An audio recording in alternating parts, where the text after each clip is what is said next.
everyone, welcome back to my Etsy shop, Frenchy and Tubby. Today I'm going to feature 7 items going into the shop live tomorrow, Friday the 22nd of November at 5 p.m. I know I usually start with the thumbnail, but I got something I'm very excited about and I want to share with you. So we're going to go to item number 2 first. So I currently have in the shop a teapot. It's this one right here. It's a teapot from a brand called Enterprise Aluminum, and I believe they're from Ohio. And they were, anywhere between the early 1900s up to 1960s, I think. And they became very popular in the 20s, 30s, and 40s for making drip-o-laters. Drip-o-laters were basically coffee makers. Okay, but the cool thing about them is that they had like an aluminum part that you would sit on top of a teapot and then, or a coffee pot, and then you would just serve directly out of the coffee pot. All right, so when I got this particular teapot, I didn't have the aluminum part, but through going around and in my travels, I did find an aluminum topper, the whole system actually, plus an additional teapot. And I'm really excited about this because it's a full set, and you don't see that very often. You usually see the teapot alone, or maybe you see the teapot with the topper, but you don't see the aluminum full set and the teapot. So let me show you. It starts with this. This is from the 1940s. If you like vintage kitchen, this is perfect. It would make great addition on the shelf for decor with all of your vintage kitchen item. Bakelite handle. And it's basically, I know it looks like 2 parts, but it's basically 3 parts. So when you're at home and it's just you and the family, you would use this to make your coffee. And I'll show you how the system works. But when you have guests, you use this plus this fabulous teapot. This is such heavy stoneware, ceramic. It's beautiful. So it's white, cream white with some kind of paneling. You see that, and the paneling is actually bicolor. You don't really see it on camera, but it is. And then it has the no drip spout, which is in perfect condition. So I'll give you close-ups. Let me start with the aluminum. Okay, so it's a little banged up, it's from the 40s, if not earlier. It says drip-o-later Enterprise Aluminum at the bottom. So this is the top. And basically you would pour your water in here.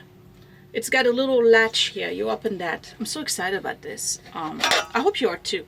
So you would get your coffee would drip into this. So for mom, dad, whoever's at the house, there's not a, like a regular day, you would use this to put a coffee with the pot. And you can leave it, by the way, since it's aluminum, you can put it on your gas stove to reheat or whatever. Okay, so now the part here, this is where it's really cool because there's holes right there for the water to go through. But this is where you put your coffee. Let me open this for you. Okay. And it says up to, I think it's 4 cups. You see the holes, right? Okay. So you put your coffee in here. You start with that. 6 cups. That's the maximum. So you put 6 spoons plus 1 for the pot of coffee. You put that back in. Like this, and you put it back on here. Drip coffee is the best coffee, by the way, I'm just saying. And then you add your 6 cups of boiling water. You close it and it will slowly drip. But if you have guests and you want it to go directly into the pot, remember to heat up your pot first. Never put a hot beverage into a pot that's cold. You would take the pot and you would place this directly on top of it. And it would drip into the pot. Then you just go to your dining room and serve it like this. How cool is this? I'm actually excited about this, okay? But I'm a big nerd for stuff like that. The pot is amazing. Let me give you close-ups. So here's the pot. Let me change my light a little bit. Maybe you can see the difference in color. Look at this pot. Look at the inside of the pot. Okay? And this is a no drip spout. So if you have guests and a white tablecloth, it won't drip on your white tablecloth. And at the bottom it says Drippolator product, patent, non-drip spot. This is a great teapot. Get it just for the teapot, really. And the teapot lid is a screw-on. They thought of everything. Okay, so you go like this and you turn it and watch. This is so cool. Okay, teapot. Really beautiful, heavy. This is really heavy ceramic. And this part right here. So this part is a little banged up, okay? There's like some scratches here from grandma who really went at it. I cleaned it up, but not perfectly. There's some stains here I can remove. And then you can see, right? But otherwise I really cleaned it. And then it's like, you know, you would have to really go at it to bring back a nice shine. I think it looks great with the patina. So this is a 1940s full Drippolator set. Now some of them would be small enough, this part here, that you could actually put the drip system on top and use this on top of it. This one is a little bit larger because it's a 6 cup. So I can't put that on top, but it doesn't matter. So that's a Drippolator. It's a full set. I'm selling the whole thing. That was item number 2. Let's go back to item number 1. Okay, so let's go back to the one that was in the thumbnail, and it's this huge thing here. What is this? This is Westmoreland mill glass, and you know that Westmoreland is by far my favorite mill glass maker because the mill glass is always the most opaque. When you look at it, there's no streaks. When you look at it through the light, it really is a full white. They mix it very well, basically. This is a pedestal compote. The pattern is called Sawtooth. It was done in the 1960s. What I didn't know when I saw and picked this up is that it actually came as a 2-part. And I'm going to show you a picture of what it came with originally, which was basically a big lid to make it look almost like an Easter egg or compote for something hot, and then you close it. What a fantastic piece. So of course I don't have the lid, but you can manage without the lid, and the lid would go straight into the Sawtooth right here. You hear that? Ah, beautiful. It's a fantastic pattern. It's not a common pattern. You don't see a lot of it online. It's almost like a English hobnail, but it has this swirl here. Almost looks like that exotic fruit. Is it durian that has this spiky thing on the outside? I'm not sure. Can't remember, but it looks like that exotic fruit. So it has this swirl. You can see that.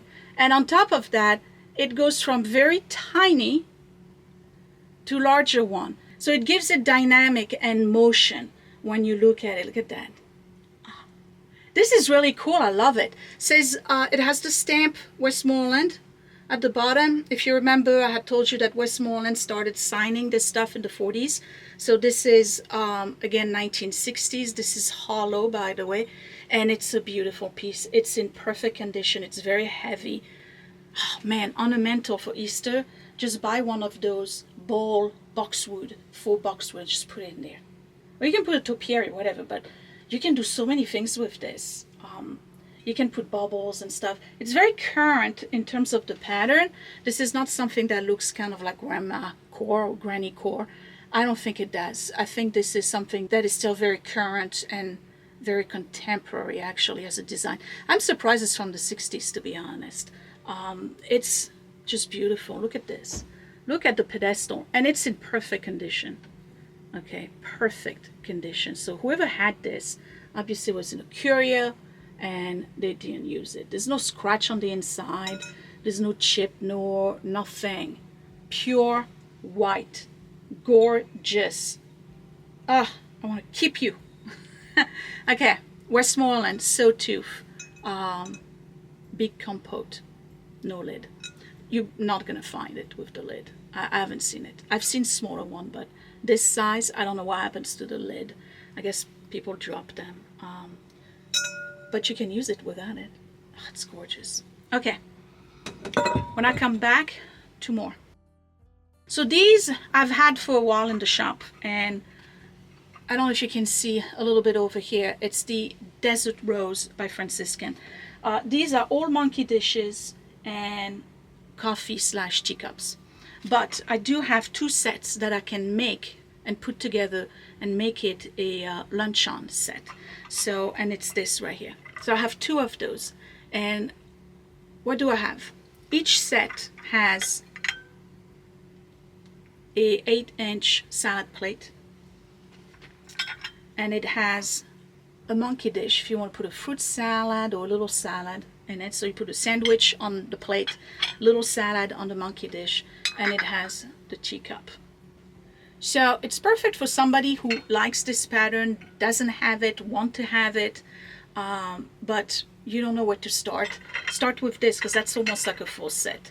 The only thing it's missing is the dinner plate, which as a luncheon you don't need. So let me give you close-ups. These are made in England by Franciscan Ware, and they are hand painted. They actually hand painted every single one of the items. It was a very popular pattern and set to own back in those days. We're talking 50s, 60s, and 70s. Pretty much everybody's grandma, or most everybody's grandma, either had the Desert Rose or had the apple, because they were the 2 most popular patterns. So you can see it's a cream color, hand-painted roses. This is the 8-inch luncheon salad plate, stamped Franciscan, which is the more modern stamp. It says an authentic hand-decorated classic made in Staffordshire, England. So here's the saucer. So they made them a little bit smaller, right? With the stamp. Here's the monkey dish. This rose is a little bit more open. They're all hand painted, so they're all going to be different. And then the teacup. This teacup right here says made in England. That's probably one of the original ones. So whoever had that set kept on adding pieces over time.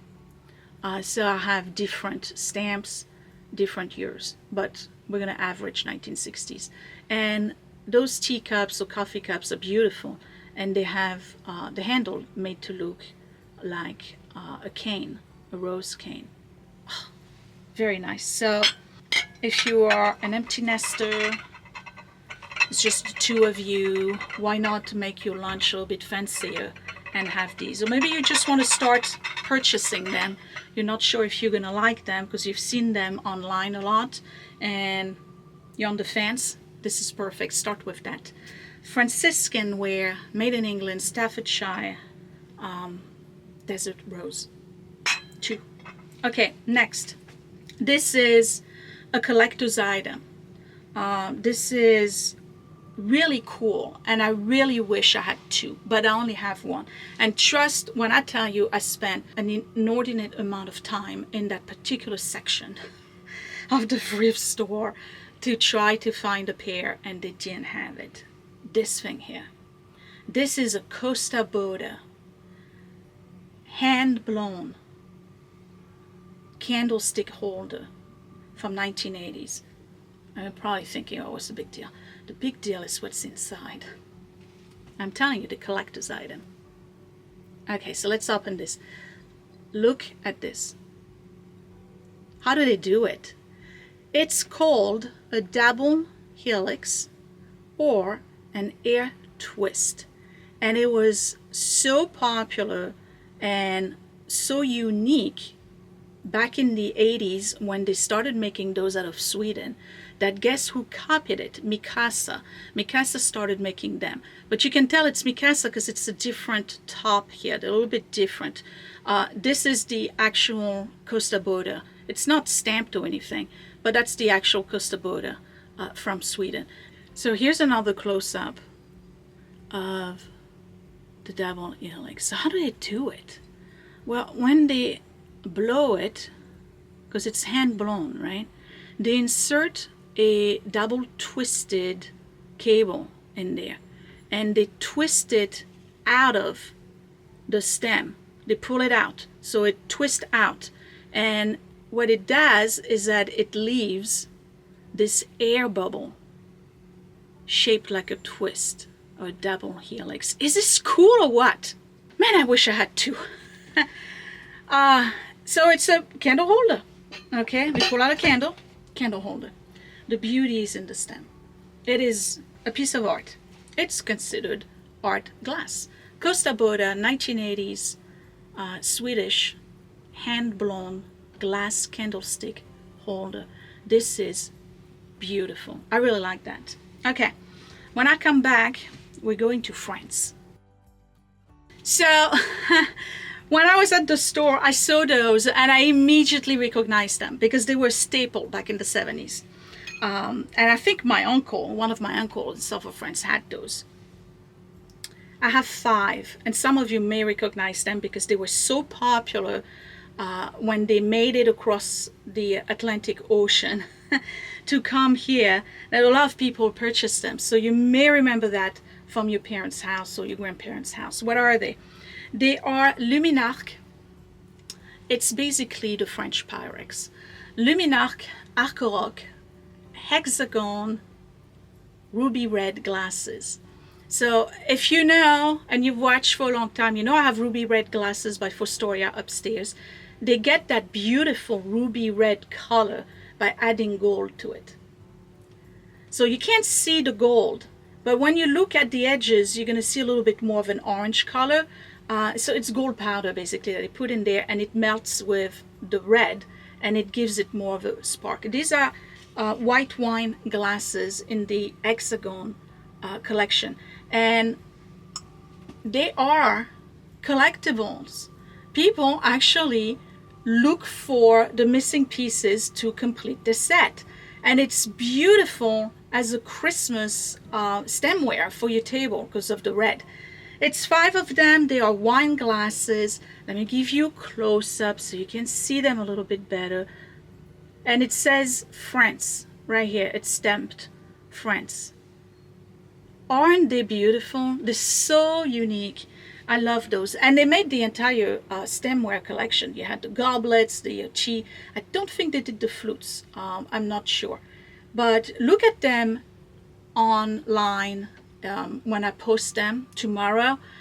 Look at the pictures because you're really going to see the true color. In this environment, I'm a little bit more of a yellow, but the true color, it's absolute gorgeous red. I love these, love these. And again, I spent a lot of time trying to find a 6th one. They only had 5, so I grabbed them. And they're cool. Hexagon, 1970s, Luminarc, Arcoroc, in perfect condition. Pottery. This is so nice. If you like rustic pottery, this is it. This is light pottery. This is not a very heavy piece. And you can feel that it's light.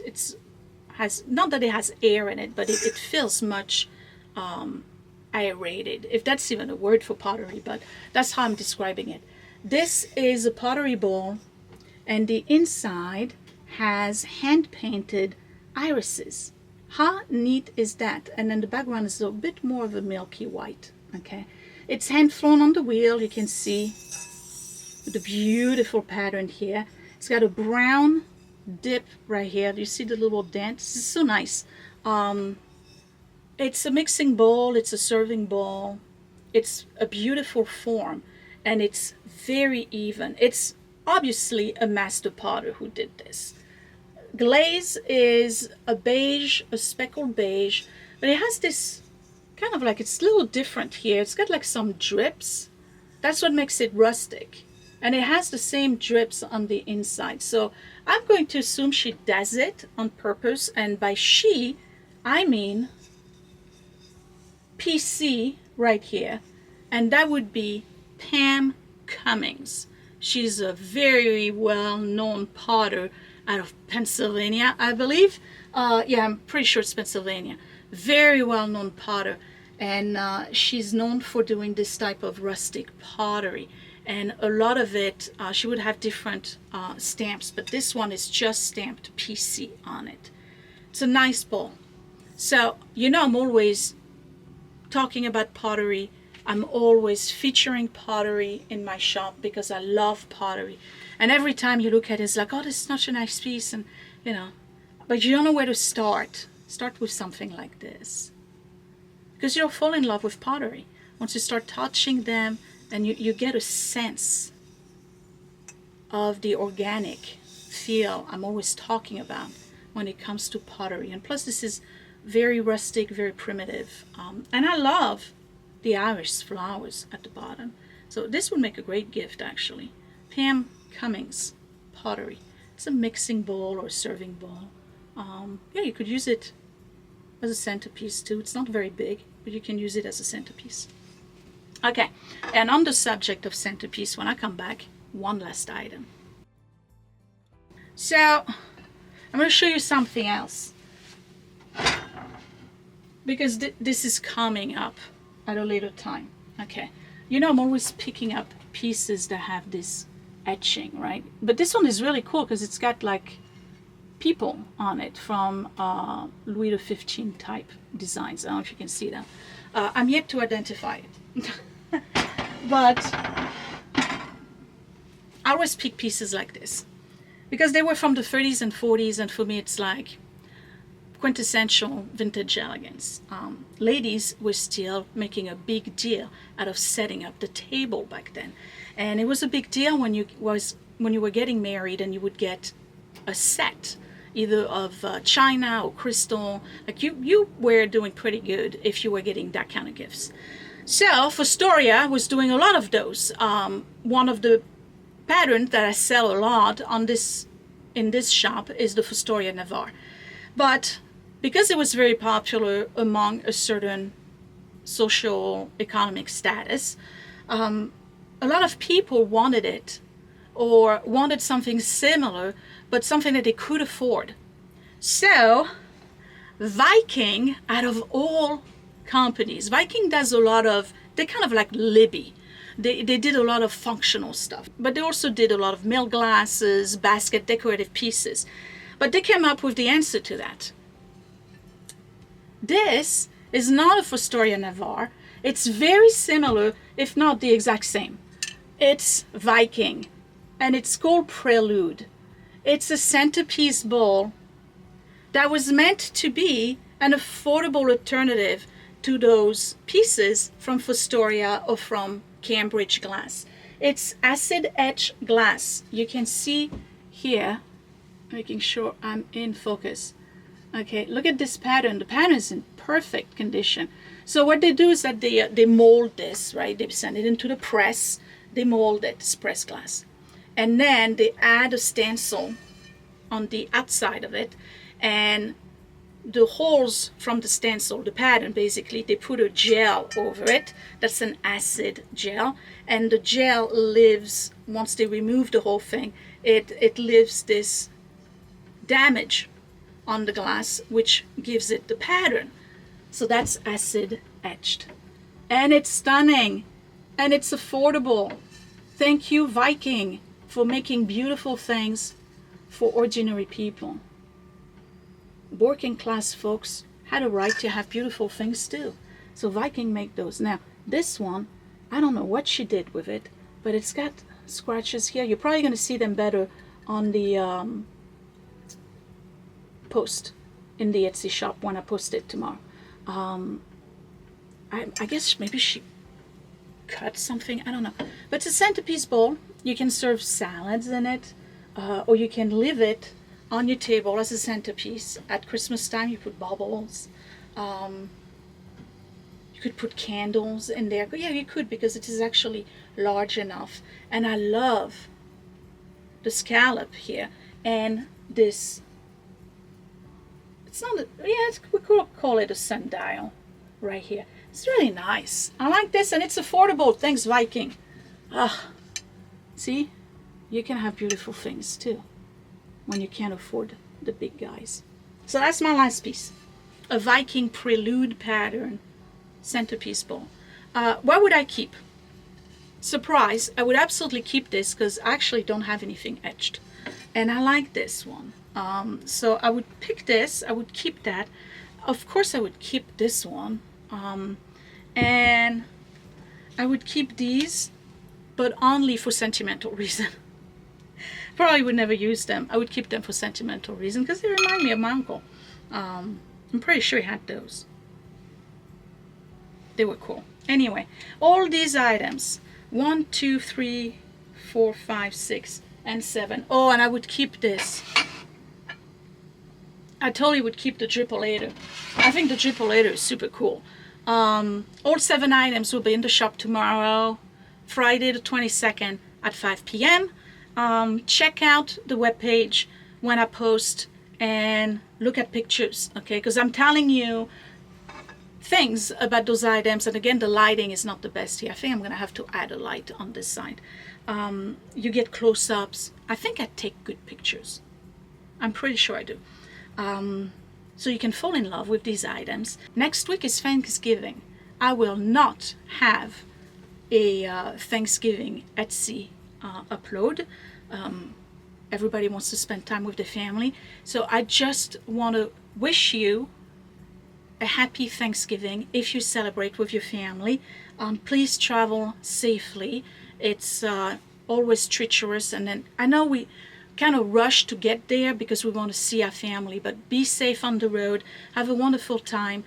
I am grateful for you, all of you who have supported this shop since I rebooted it last year and previously, but particularly since I rebooted in October. It's been thriving, absolutely thriving. Every weekend I'm out there sending boxes to the post office. I think that this year there's only been maybe 1 or 2 weeks where I didn't have a purchase, but it largely compensated the following week. So there's always 4, 5, 6, sometimes 7 or 8 items that are going out the shop to a loving home every week in this shop, and it's thanks to you.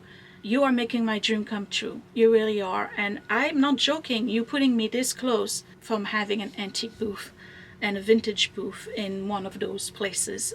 I would love to have that in my retirement years, just so that I can spend time decorating it and talk to people who, like me, love this kind of stuff. Thank you again for all of your support, for loving this, for loving my channel, for supporting my YouTube, my Patreon if you're on it.